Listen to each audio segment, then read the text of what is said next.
Shutdowns caused by the coronavirus could exacerbate existing achievement gaps in education, according to a recent report by McKinsey.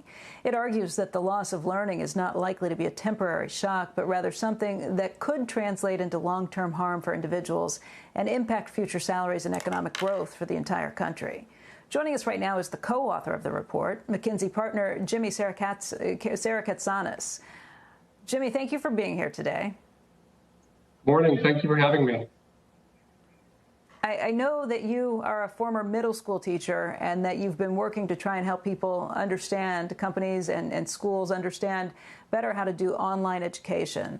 But I know you've also taken a step back just to see what coronavirus has meant, and every parent worries about this. What does it mean for kids to be out of school in general?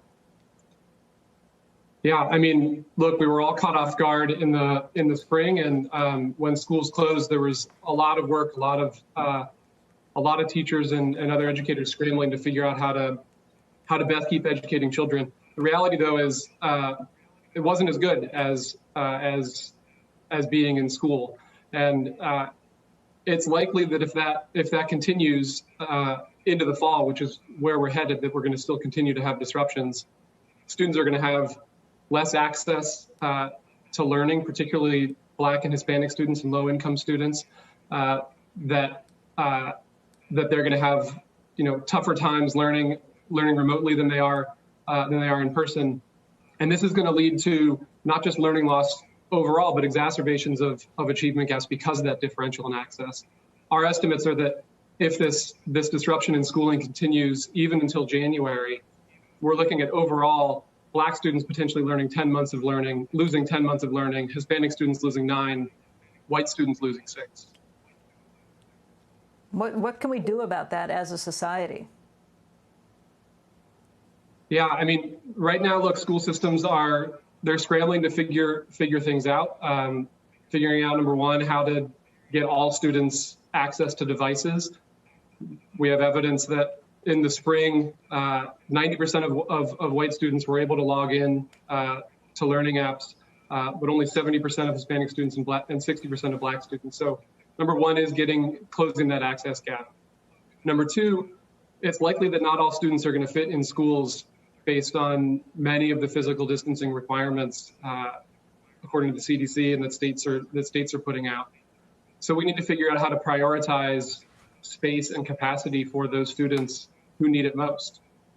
And then third, we have to figure out ways to surge, finding extra tutors to spend one-on-one time with those students who need it most, finding time over the summer, getting more students in summer school, making sure summer camps or any of those activities have more learning in them. And then in the school year, experimenting with extended days, doing mini accelerators during vacation time, and really above all, making sure that our teachers are ready to teach in different ways and to target those students that are going to have increased learning gaps than they've had before.